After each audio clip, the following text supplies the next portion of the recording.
Live from Pepsi Studios in New York City, it's the Hospitality Hangout Podcast with the restaurant guy and the finance guy. Everything's better with Pepsi. Jimbo, we got a show today I got to tell you, it could be better than any show ever in the history of the Hospitality Hangout. Setting a high bar. High bar. But Jimbo, I mean, we've got like 200 podcasts in the can now, huh? And they said it would never last. And they said it wouldn't last. I got to tell you, Jimbo, I am thirsty. I just drove in from the Hamptons. I had Seder. I had to drive back and forth. I'm running around the country for Seders. I got to tell you, I am loving this Pure Leaf iced tea. And my family's all about Starry. But however, I like Starry's Tito's and Starry, Don Julio and Starry. You know, zhuzh the Starry a little bit. I got to tell you, I was thinking about another thing that we can do, like Starry mixes with vodka and tequila. Yes. I personally like it with an anejo. I think we just go with Julio and Starry. I want to do ranch water with Starry. Oh, ranch water. Right? By the way, can you tell our listeners what ranch water is? Because if you're if you're east of the Mississippi, I don't think you know what ranch water is. You know, Andre Venner from Doghouse, he comes in one day to one of our restaurants and he orders a ranch water. The bartenders look at him like he's out of his mind. And, you know, he's a cool cat from out West Coast, right? West Coast. And that's where the cool stuff starts. They look at him like he's cross-eyed, and he's like, it's a vodka soda tequila and soda with a lime. Tequila soda The lime. boy's like, why don't you just say tequila and soda with a lime? It's cool to say ranch water.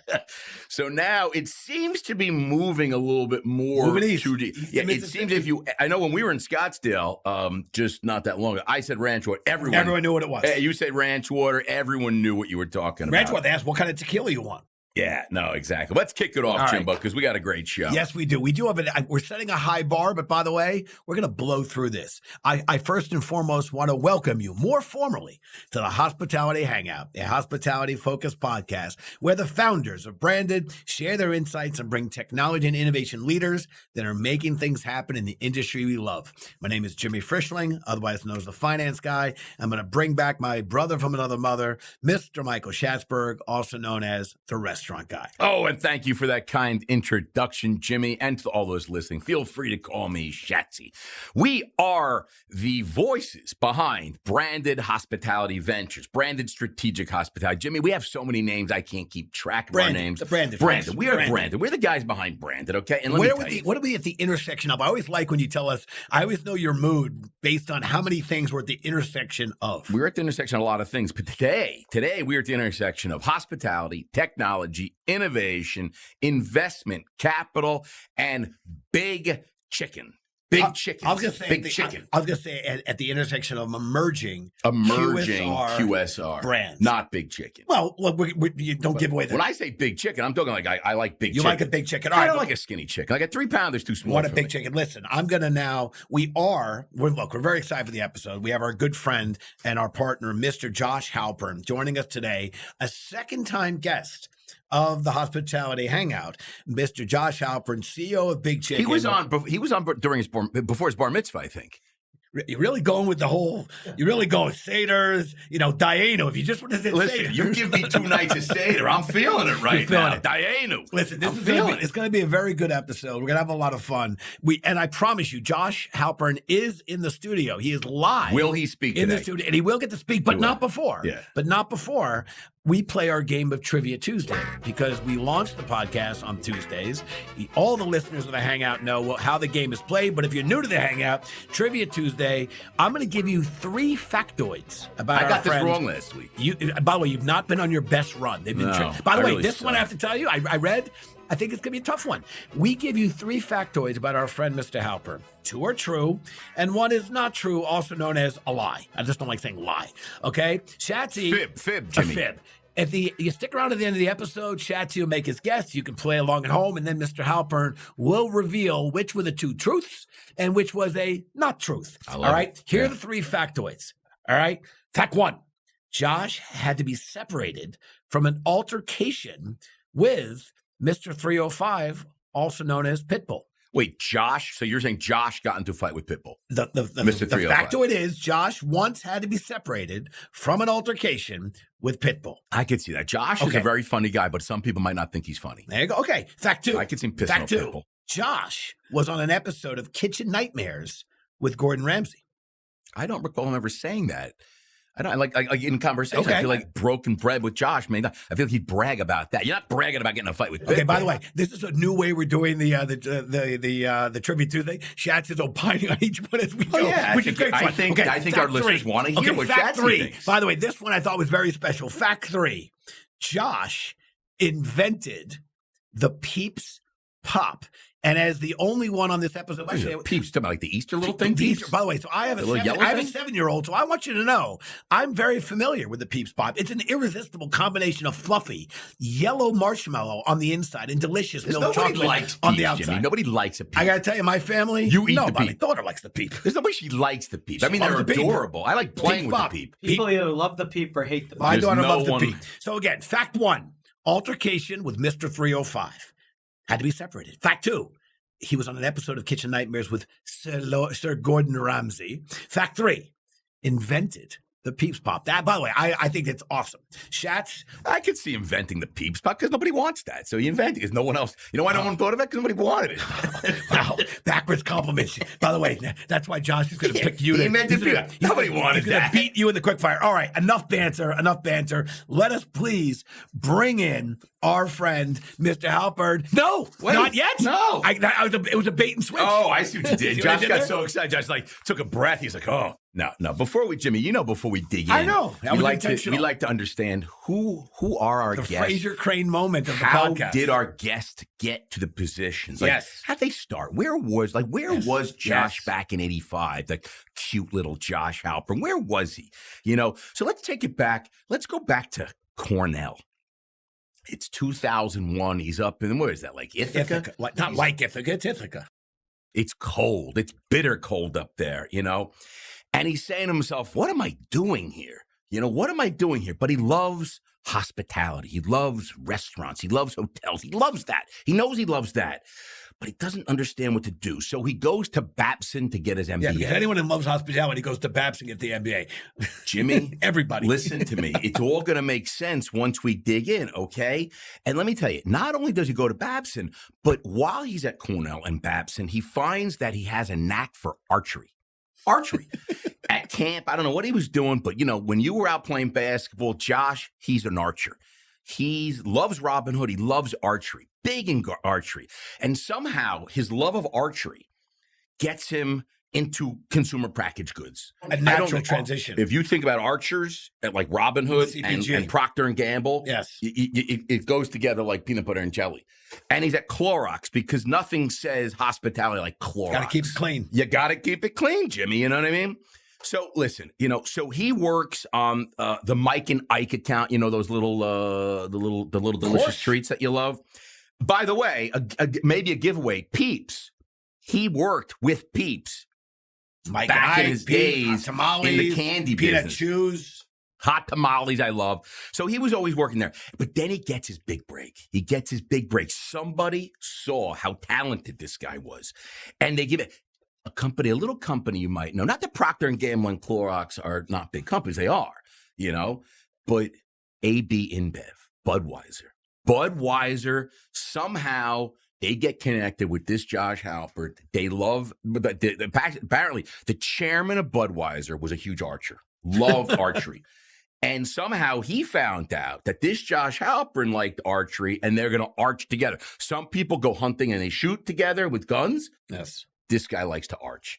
So Josh Halpern, he becomes the CEO. He works at Budweiser. He becomes the CEO of Beer Park, which is the biggest seller of Budweiser in the world. They sell more Budweiser beer than anybody in the whole world. I understand more Budweiser than all the other restaurants in the whole world combined. Yeah. Beer Park sells. Yeah. And from there, Mr. Josh Halpern, we're going to bring him in a second. But what he did? He became the CEO of Big Chicken. Ladies and gentlemen, without further ado, here he is, the chairman of the board, the CEO, the founder, the man, the legend, the myth, Josh Halpern. Wow, Big Chicken. Chats. Let me tell you something. If there was ever a biopic about my life that you wrote, it would have to start. This is absurdly based on very, very, very loose events.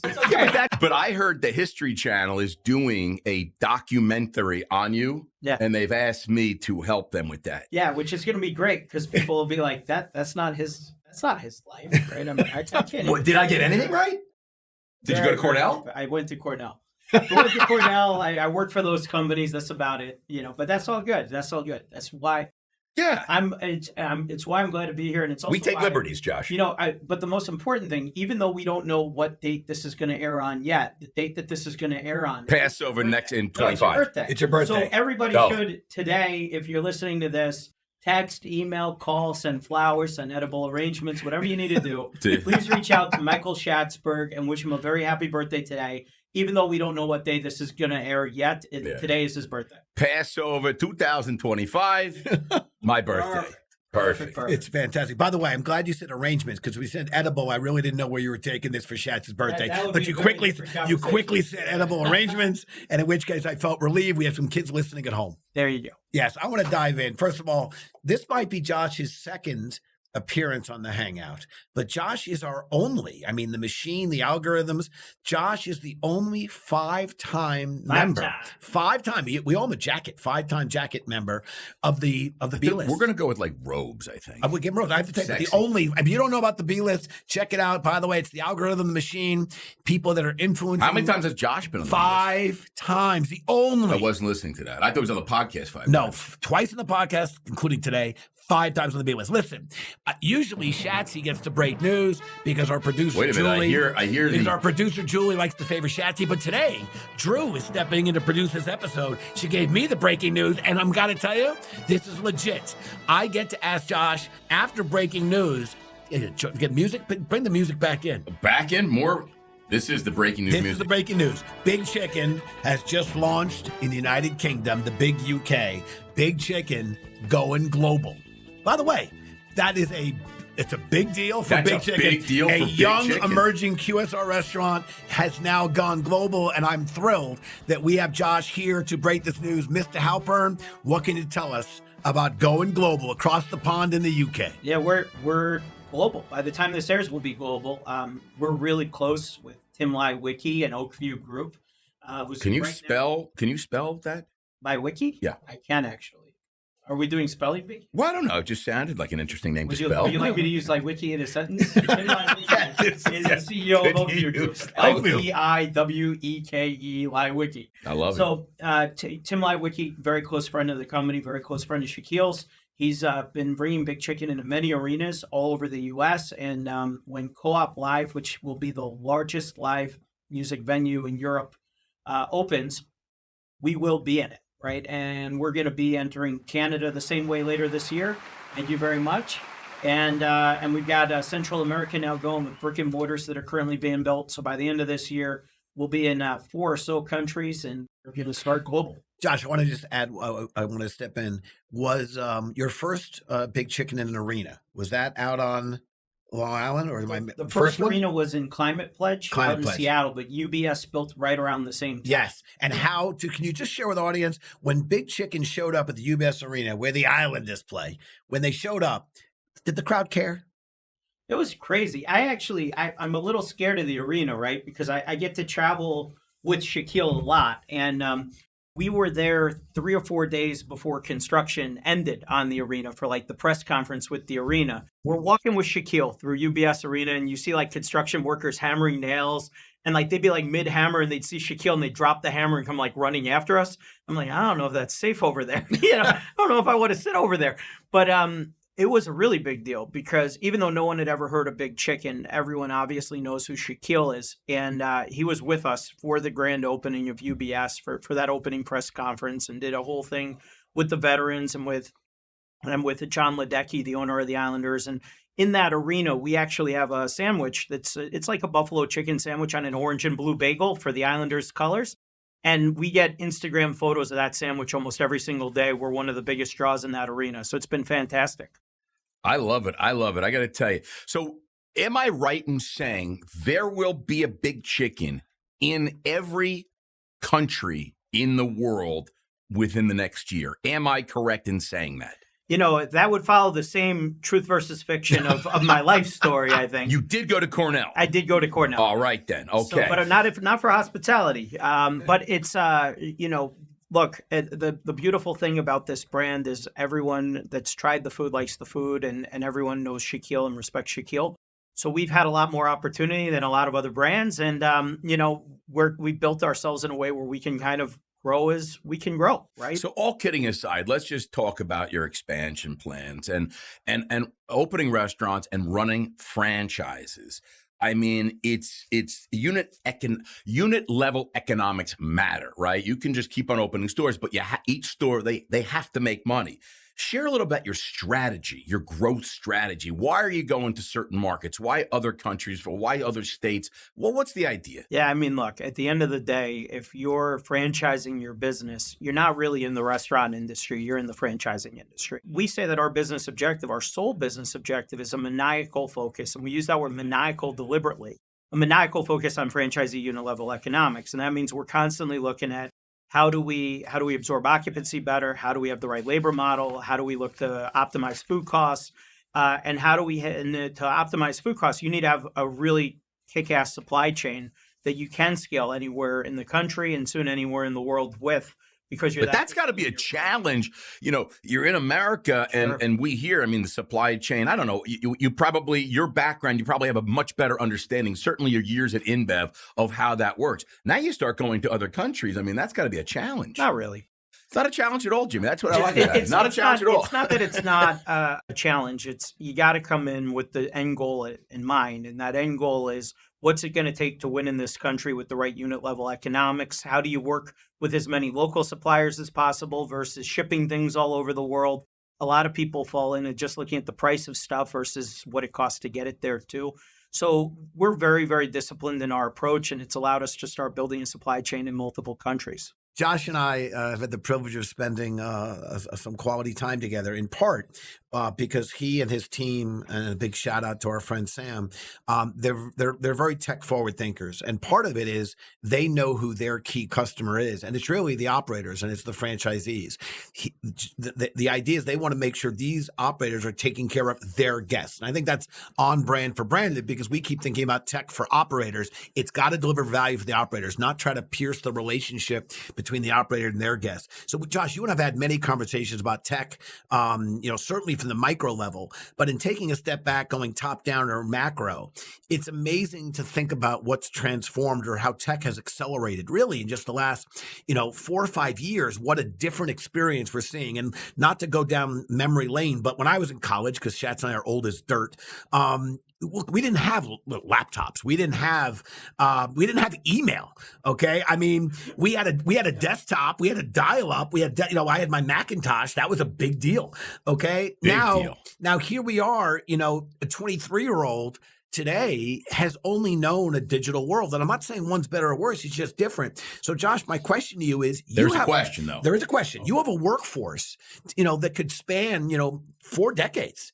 And you have a group that maybe has grown up in a less than digital age, and you have a group that's only known a digital age. So my question, how do you build an ecosystem with generations that really approach this differently? But at the end of the day, they have different experiences, but you got to bring them together on the Big Chicken platform and your tech stack. How do you make that happen? Yeah, and it's all of it, right? It's guests, it's your employees, and in many ways, your employees are the new guest. And it's hard to do, right? I mean, I think we're 10 years apart in age, give or take. When I went to college, you look a lot older than Jimmy. I didn't realize you were 10 years older. No, I'm the older one, Chet. Yeah. Josh. Yeah. Yes, I'm the younger one. Oh, I had no idea. Oh, okay. But I mean, when I went off to college, I was like one of 3 people. Jimmy has a 7-year-old, so he's very young. Well, yeah, the 7-year-old will keep him young at heart, right? But nobody had tech, right? I had a cell phone my first semester senior year of college, and I had no one I could call because no one else had a cell phone. And even if was it that, Josh, or was it a friend issue? Was it a friend issue?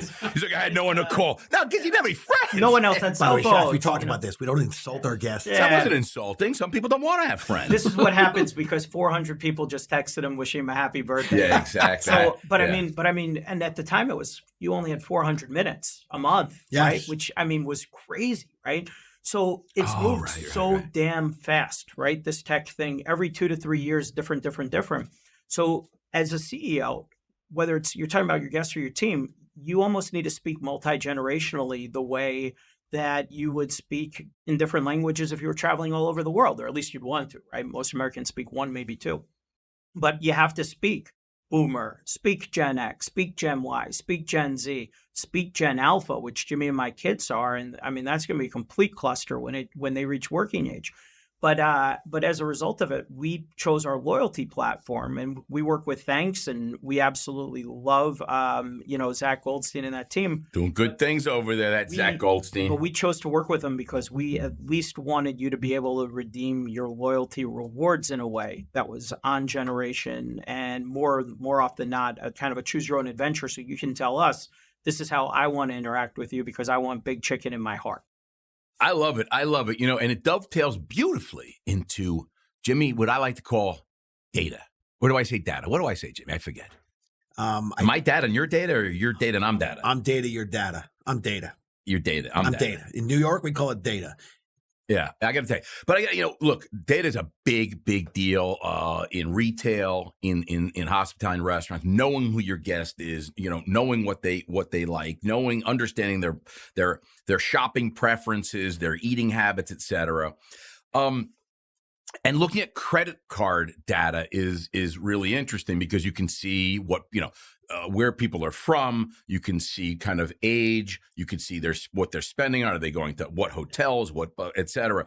Now, over at Big Chicken, you're saying that you're seeing that a lot of customers that you're seeing paying the bill over there are in their 40s and 50s, but yet the shopper may not be in their 40s. For the customer, the shopper's in their 40s.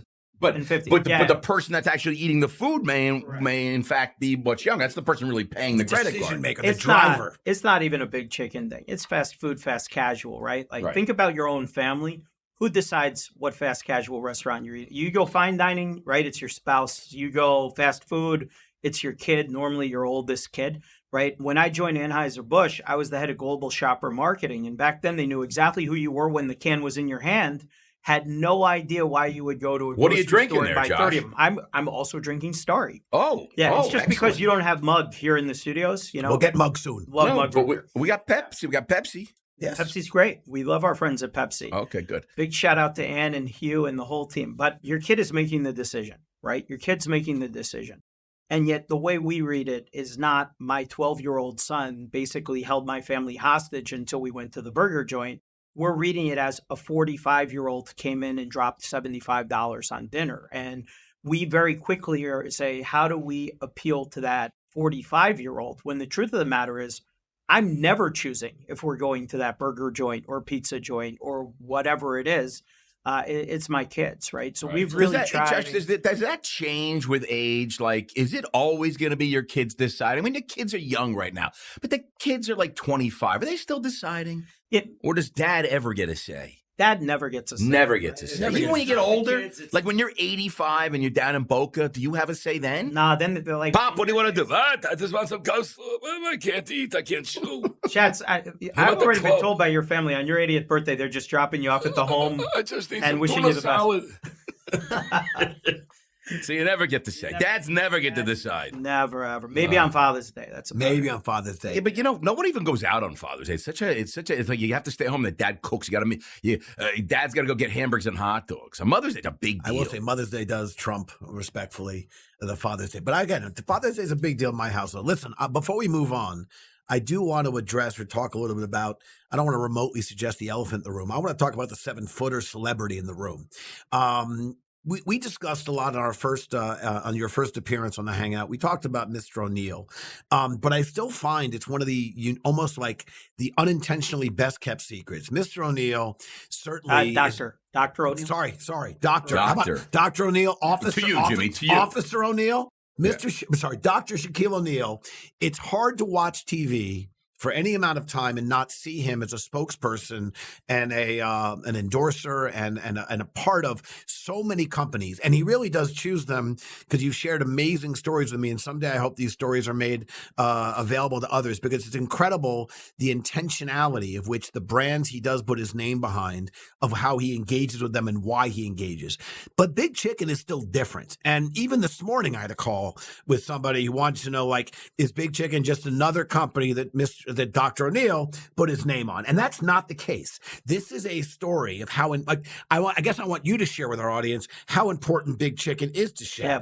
The thought process, the heart, the history behind Shaq's involvement with Big Chicken. Can you give a little inside, baseball, a little inside to our viewers, our listeners, about, how Shaq's views are towards building, expanding, and why this company is so important to him? Yeah. So, first off, he's our largest shareholder. He gives me crap all the time that I'm the only person he works for free, and I have to remind him that I work for him, right? All sorts of fun. But everything he's done has been deliberate, and it's stories you may not necessarily know, right? The 5-second version on why he does the General is the General was the auto insurance company that gave him auto insurance when he was a freshman at LSU, when most companies wouldn't. And as a result, he really worked to grow that company, right? For Big Chicken, as companies wanted him to endorse their chicken brand, he said, look, I would love to endorse a chicken brand. I love chicken. He has that whole barbecue chicken alert thing on TNT and everything else. But he's like, I'd be disloyal to my mom, Mama Lucille, right? And Mama Lucille, when he was a kid, they're a military family, and she'd go to the commissary and buy a bunch of chickens, and one day fry up the breast, the next day the thighs, the next day the drums, and they'd sit around the table and do homework and laugh. And that was his childhood at a young age. And he said, if I'm going to have my name and image and likeness attached to chicken, I want it to be mine, and I want it to be for Mama Lucille. And it's Mama Lucille's recipes? Mom, like anything, it's Mama Lucille's. It's based on Mama Lucille's recipe. You can't have like an industrial scale-up version. It's like the way you can't take your grandma's brownie and make it times a million brownies, but at least not easily. But it was designed with her taste profile and her everything in mind. But for scale, Mama Lucille loves the brand. The last time we were together, she gave me a hug and said, hey, thank you for keeping an eye on the family business, which is how not just Mama Lucille, but also, his kids, Tahira and Miles and I have built good relationships. That's the way they refer to it. Always happy to help the family business. So this is theirs, and for them, this is very much legacy. So this isn't a spokesperson type situation. It's not a spokesperson. No. It's not that Epson printer stuff where you just kind of it's a very nice printer. It's a great printer. Who doesn't like an Epson printer? But I mean, this is really his business. He loves Big Chicken to a point that, when we need him, he's there. I think our franchisees would love it if he was posting 365 days a year about Big Chicken, but no one posts 365 days a year. He is actively involved in the brand. We're talking with him all the time, and he absolutely loves the growth that he's seeing here. I love it. Let's change gears a little bit, Josh. Are you ready for a little what's hot? No. And what's not? Hot and not. All right. Josh Halpern, we are going to play a little what's hot and what's not. I am going to ask you, or I'm going to say to you a word, and you're going to say hot or not. All right? Are you ready, sir? I guess. Don't be so excited. It's a great segment. Let's do it. BOGOs. Glacier cold not. Curbside pickup. Lukewarm hot, I guess. No one's excited about it. Robot delivery. It will be hot, but not yet. So BOGOs are ice cold. Yes. Curbside delivery, lukewarm. Warm. And robot delivery. Not yet. It will be hot sometime in the next 50 years. We really got to question the selection of these items because these were all. It sounds to me like our producer was thinking about Punta Cana. Yeah. And I'm good. Thinking I'm good to play. I'm good to now, play. Now I know what she was thinking when she was. You want to add a hot or not, Jimbo? Yeah, no, I'm going to play. I want to play along here a little bit. All right, let's go, Jimbo. I want to talk about the BOGOs, and for those who are not in the weeds of the business, it's a buy one get one free. Buy one get one free. And I'm going to tee it up to Josh as to why he was quickly negative on that. And I'll just say, as the finance person at this company, okay, what I've learned from operators, they hate discounts. But to be clear, they love rewarding loyalty. Yeah. So I want to ask you, Josh, Discounting's because to bad. me, the buy one, get one is a glaring, basically, attention Kmart shoppers. We're going to give you one for free. It's a discount. Tell me more. And maybe you can answer why you hate that, but why? And you mentioned thanks. You mentioned why the loyalty is so important to you. I mean, first off, I hate discounts in general. Now, there's one discount I absolutely love, right? And that's every year on Shaquille's birthday, we give a free ice cream cone to everyone who comes in, and they have the ability to wish him happy birthday. But that's tied to an event, right? It's like no different than but that's like happy birthday, right?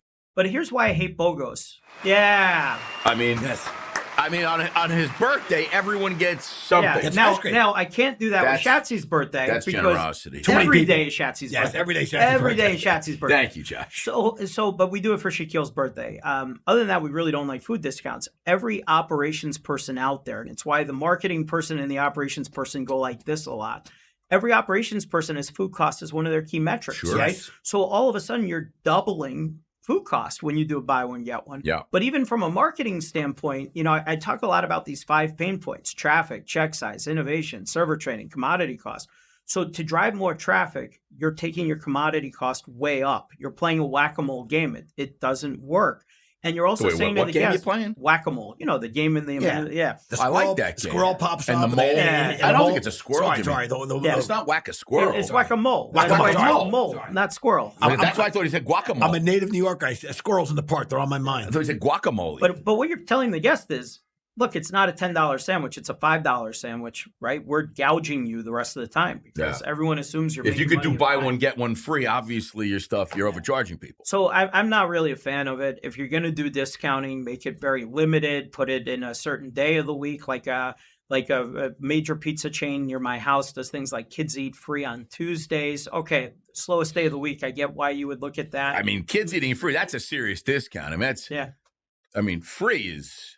There's no money involved. So you say you're losing money when the kid eats free. I don't. It depends who the kid is and how old the kid is and how much they eat. I mean, if Jimmy comes in as the kid, but not go out of BOGO. business in a week. Because if it was like the two of you and my 7-year-old, you made money if you fed my 7-year-old for free and not one of the two. I guess it depends on Yeah. So I don't like BOGOs. Yep. No, I have to tell you again. I spent a lot of time with operators. My learning curve is really steep, and when I continue to hear from operators again, the discount, it's a relationship with the guests that is troublesome to them because they're going to have their loyal guests, their wonderful guests who's there anyway and coming because they like the relationship, the food, the experience, the value, and then you're attracting that guest that only showed up because of the discount, and they're going to move on to find the next discount. But you said curbside delivery, you kind of went warm. And I thought like with the expense of delivery, curbside pickup, with the expense of delivery, I thought a lot more people were recognizing the curbside. But is drive-through becoming, as more and more drive-throughs open, like the new curbside? Convenience solutions are hot. There's no doubt on that. But whether curbside is the hot one, I mean,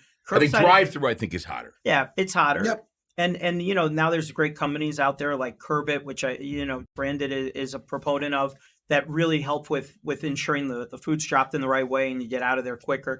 But the notion of convenience is very, very hot. Yes. But no one's like, hey, I go to that place, curbside pickup. Right? I agree. But people like that it's there, which is why it's on the hotter side, but it's lukewarm. Meet the guests where they're at. Okay, listen. Clearly, Shats and I like to chat, especially Shats. He can't get him to be quiet. I'm kidding, Shats. I'm kidding. But we learned along the way. Everyone's always complaining my emails are too long, my intros are too long. Yes. Yeah. So we created Talking Back because we learned along the way. By episode 198, this is 200. We are about 200. We learned that sometimes our guest has a question or two for us. So without further ado, Josh, you're a veteran of the show. We get to give you the microphone. You can ask us anything. Nothing's off the table. Josh, the microphone is yours. Man, this is dangerous. So, I mean, look, you guys... All right, thank you very much, Josh. And let's go on to the next section now, Jimbo. Let Josh play the game. All right. I mean, you guys see everything really before most chains see it. And I think mainly that's because we all get like 14,000 cold call emails every week from different tech providers. I wish I had time for all of them. I'm Thank so goodness. sorry to anyone I didn't reach back out to. But what are the one or two that get you guys excited where you're like, man, 6 to 12 months from now, like these guys are going to be like at the table. These are the ones as a restaurant emerging brand you need to see. Chachi, I like it. You know Yeah, why? why? That question 'Cause- really goes to you. No, because I still am really bullish and really excited about the revenue management, Jimbo. I just think that every industry, not every industry, but so many industries that we relate to hospitality, whether it be travel, hotels, rental cars, all the things that we associate with travel and leisure and restaurants are certainly part of that, have been very advanced in their revenue management systems, in really sophisticated algorithms of supply and demand. And restaurants have just always been, like, I always laugh. I think the most sophisticated revenue management restaurants had was happy hour. That was the original, right? Happy hour. It's like, I don't really have any customers from 4 to 6 or 3 to 5, whatever it is. Let's do half price everything. And basically, you just kind of like, you were giving half price to people that were willing to pay full price. There was really no technology, no sophistication. And it was, and that was really dynamic pricing, if you will, back in the earliest iteration. But it really didn't make sense because there was no data to support anything. There was no reason. So I still think that, I know there's been some bad press about it, and maybe that's just presented the wrong way. When you start talking about surge pricing, people are like, oh, you're ripping me off. So, no, it's just, it's supply and demand. When you're really busy, like Christmas week, try and get a hotel down in Miami Christmas week, see what you're going to pay. Try and get a hotel in August Christmas week in Miami, see what you're going to pay. You sit on a flight, the chances of you paying the same price as the person to your left, right, front, and behind you is remote. Yeah. I think I like your answer, Shatsy, and again, I do like it. And I think the hospitality industry is held to a really, unfortunately, a different standard. Part of it, there's a personalization that the guest has. And the fact is, we don't even call our customers or clients. We call them guests. We want them to feel this relationship, and they're consuming the food, and they have this, they want to feel a relationship where the idea of dynamic pricing and revenue management is not as, it sounds a little impersonal. We'll get there. We'll figure it out. So with dynamic pricing, the easier way to get at it's on promotion than on everyday price. And it's funny. I'm a data geek guy hiding and having a midlife crisis in fried chicken sandwiches, right? But when I was at Anheuser-Busch, we looked at all sorts of dynamic pricing mechanisms for promotion. In fact, we once did a conjoint analysis with over 140,000 different possibilities, A or B, which promotion do you like better? And I remember during the 2014 World Cup, we were working with a really large casual dining chain down in Florida. They're like, we're torn, right? Do we do $2 off wings, $2 off beer, or wings plus beer for $14.99? And I said, get a plate of wings, or $13.99. And I said, run a plate of wings, get a pitcher of beer, $5. And the guy screams at me and tells me to get out of his office. You can't make this up. And as we're leaving, I said, I'm so sorry I offended you, but how much is a plate of wings? He goes, $10. Why? And I go, so I'm getting you 15 versus $13.99. Why am I all the nasty things you just said about me? He's like, I should have known better. Sit down, right? That's dynamic pricing, right? Yeah. It's how do you lay out a promotion where the consumer says, man, that sounds awesome, even if it is margin accretive for you. Promotions don't have to be about giving money away. Promotions could be about taking money back, but in a way that's perceived as giving greater value. That's where this is going to evolve to. And I know you guys are starting to get involved in the space, working with Juicer and some other companies. Yeah. This is where this is going to evolve to. It's going to be on promotion, not on base price. Yeah, no, I you know what, Josh? Be spilling knowledge. Dropping knowledge. Isn't that what we're about? Infotainment. Yeah, it really is. We're dropping knowledge. You can't give me shit about Cornell for 30 minutes and not expect me to drop something. No, this podcast, this should be listened to in all schools. And I think starting as early as first or second grade, I think people should listen to this because I think it's really educational. My first grader's listening.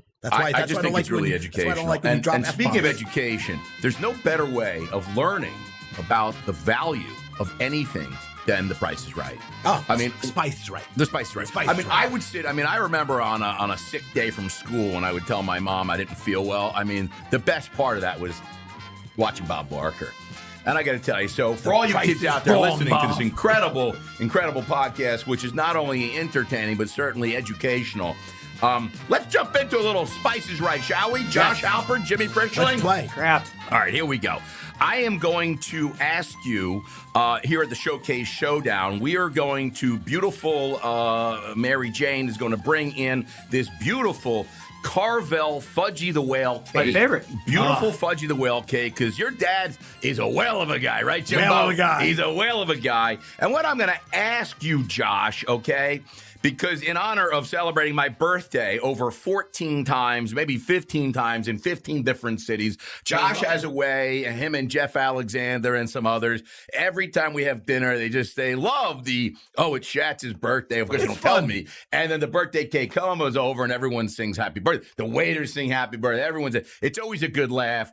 It's embarrassing as all bloody hell. It used to be Jeff Alexander's quinceañera. It graduated to Shatzy's birthday. It is. So in honor of that, we're going to bring out the Carvel Fudgy the Whale cake.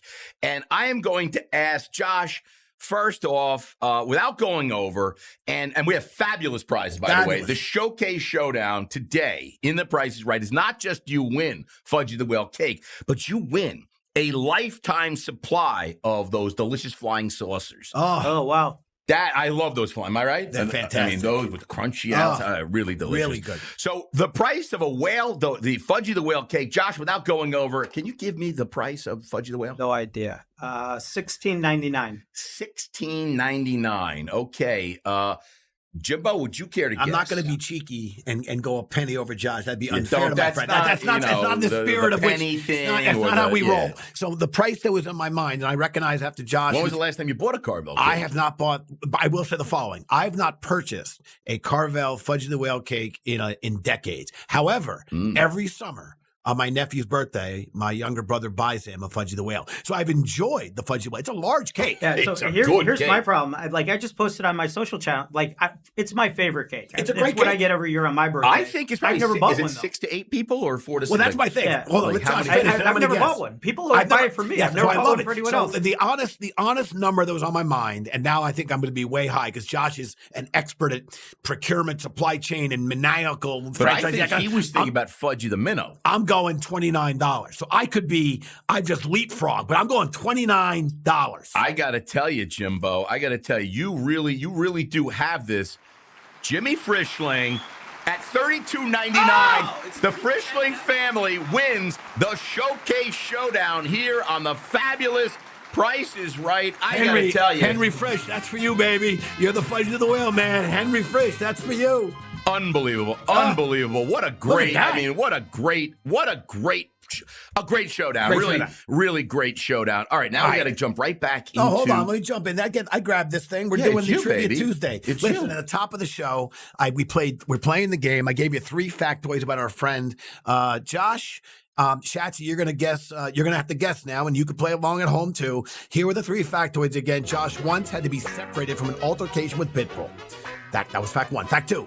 Josh was on an episode of Kitchen Nightmare with Gordon Ramsay. Sir Gordon Ramsay. Fact 3, Josh invented Peeps Pop.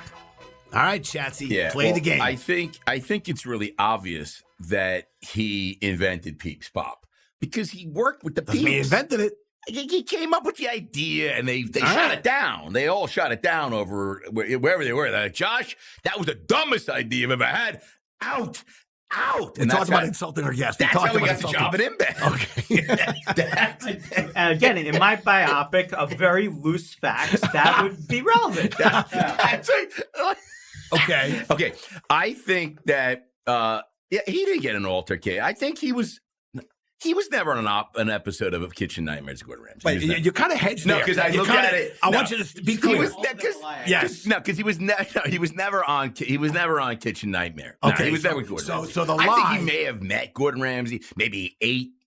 Right across the street, there's his restaurant, and Josh in Vegas all the time. I think he ate there. He met. Okay, so you're going the 2 truths. Altercation with Pitbull, true. Peeps Pop, true. Gordon Ramsay, false. Yeah, is that clear? Yes, Mr. Halpern. Yeah. How did our friend do? Shatz is right. Boom. Yeah, it wasn't Gordon Ramsay. I was on an episode of Bar Rescue with John Taffer. John Taffer consulted with me for years. And then Pitbull, if you ever hire Pitbull to do a gig, he has very specific moments where he wants to be called Armando and very specific moments where he wants to be called Pitbull. And if you mix up those moments, he gets very, very conversational with you. Very conversational. Very conversational. And that we'll just leave it at that. Yes. He gets very conversational with you. Is that in the rider? Like, at these moments, call me Armando. At these moments, call me Pitbull. All I know is I think I tried to call him by name like 8 times, and I got 2 out of 8 right. 2 out of 8. You got to just go Mr. 305, right? I don't think he ever wants to be called that. Oh, he doesn't? No. Is that not a good name? I don't know. That's You'd pretty have cool, to ask though. him. You should have Pitbull Mr. on this 305. He wouldn't know what to do with you two. Mr. 305? It's a good name. And by the way, Mr. 212? Mr. 212. Well, you wouldn't like that? Nah, I like Mr. Jimmy. Mr. Jimmy. That's the next. That's so wait, our restaurant that we're going to open Mr. Jimmy's Mr. one of Jimmy. these days. So, by the way, to be clear, you invented Peeps Pop. My daughter thanks you. So Peeps Pop, we had a call with Walmart, and they were like, have you ever looked at putting 5 of these colors on a stick? And I was like, our plant doesn't do it, but these are the 10 things we would need to have happen in order for it to go. And they're like, well, we could help you with that. So then I had to bring that back to the team and started the project. And those 5 different color Peeps on a lollipop stick didn't exist until 2011. And if you're Schatz who hates Peeps, I'm sorry. And It's if you not a want Peeps hate. out there, you're It's welcome. not a hate. It's It's just, a hate. they're not good. Shatsy, I want to be very clear something. This is If I'm very going to eat sugar, this that's is very not important to me. What It's I'll tell very you is, important if to me. I bring you out to Bethlehem, Pennsylvania, and you ate one right off the line, you'd fall in love. Who It's makes still Peeps? hot. Who makes The Peeps? Just Born Candy Company. Just one candy. Well, I got to tell you, very I love, if Just Born Candy wants to sponsor this podcast, I change my entire thought Just process. Here's Mr. a Peeps. kindergarten lesson. Everything we need to know we learned in kindergarten. That's right. Don't yuck on someone else's yum. You don't have to like Peeps Pop, but don't criticize the Pops. My daughter loves the Pops. There's no way she likes. Loves the Pops. She likes the look. She probably likes to play with them. You smoosh them around, and you make that stuff that you do with the marshmallows. You smoosh them, and then you eventually You're make a yucking. You're ball or yucking on something. someone else's yum. All right, listen. Anyway, we got to jump on because Josh Halpern's got stores to open. I mean, there's things happening going in global. Big Chicken that you don't even know what's happening, Jimbo. But right now, we're going branded quickfire. I'm going to ask Mr. Halpern 5 lightning round questions. I don't want him to think too long. I don't want him to think too hard. First word that comes to mind. First answer that comes to mind. Are you ready, Mr. Halpern? Go for it. All right. If you could eat dinner with anyone in the world, dead or alive, not Jimmy, not me, who would it be? Or you could have Jimmy or me. You know, what the I hell? don't think we're gonna rank that high, but go ahead. I mean, I was going to answer Shatsy. That's right. That's why I went back with you. You can include us. I'd go Ray Kroc, actually. I think it would be really fascinating to pick his brain on being a restaurant franchising guy back before that was a thing. That's Michael Keaton, right? well, it's actually Ray Kroc. Like maybe like Michael Keaton, Multiplicity. I'll take like version 4. I don't know. When anytime I see Yeah. a movie where and they're playing like a biopic, that's how immediately what I go to. You know, it's like Michael Keaton was Ray Kroc. In Facebook was Jesse. What was it? Jesse Eisenberg or whatever. You know what I'm talking about? That's Mark Zuckerberg. No. This is Quickfire. I Who's mean, Moses? Mark Who's Zuckerberg Moses? would probably Who's Moses? disagree with you on that. Who's Moses? Charlton Heston. Charlton Heston. There Oh, you is go. that not Moses? When you think Moses, who do you go to? Mel Brooks. Mel Brooks. I would go Mel Brooks also. How many commandments does he have? 15. I mean 10. 10 commandments. This is very quick. This is your most used app on your phone. Jeez. Probably Instagram or ESPN. Oh, yeah, it's such full of shit. He doesn't have ESPN on his phone. Again, you're making fun of our guests. No, I'm not. All right. Would you rather choose a flight upgrade or a hotel room upgrade? Like, what do you rather have an upgrade on? Flight upgrade, hands down. You're I'm not in never my in room the enough. hotel room. I'm like the Energizer Bunny. You've seen me. Like I sleep 4 hours. I don't need a good hotel room. Jimmy's the best to check in with. He checks into the hotel. He's like, I don't want any housekeeping. Not once, not twice, not zero. Zero housekeeping. Give me 4 extra towels and No, don't. but Jimmy's different. He builds like a pillow fort in the corner and sucks his thumb. It's and then he puts his whole office set up with the headphones on, starts landing planes immediately. Yes. Yeah, he doesn't Stay want out of my anybody. room. But I agree. Like the room, you're never in the room. I remember Now- we went to Vegas one time. Yes. Jimmy and I, we were literally there for a night. They gave us the best rooms. Jimmy got a suite. Oh, my wrapped. God. It was like 360 with pianos. Yes. It would have been great when we It were would like have been great if I had time to be in the room. And it's the worst too. Like you get that room on that night, and then like you're away with your wife, and they're Yes. like, we gave you double beds. So Yeah. you're like, what the I hell? gave you a great. We upgraded your view. I get that parking lot. I'm like, this is an upgrade. Yes, no, 100%. Always. Okay. Favorite candy bar, Josh Halpern. Candy bar, It doesn't have to be candy Could it be bar. How about favorite favorite candy? Swedish fish. Swedish fish it's are very, delicious. very I do delicious. like that. Good. And you know who else likes that? Dentist. It's just all like they encourage. When I'm take my kid to the dentist, they're like, listen, brush your teeth and plenty of Swedish fish and gummy bears and gummy worms. They love that. All right, here we go. If you were to challenge Jimmy or I to a game of Pictionary, who do you have better odds of beating? Pictionary, Jimmy or Shatsy? Pictionary. I don't know. It's I mean, what I can tell you, Shats, is you barely speak English, so you'd be an disaster. I speak swell. Yeah.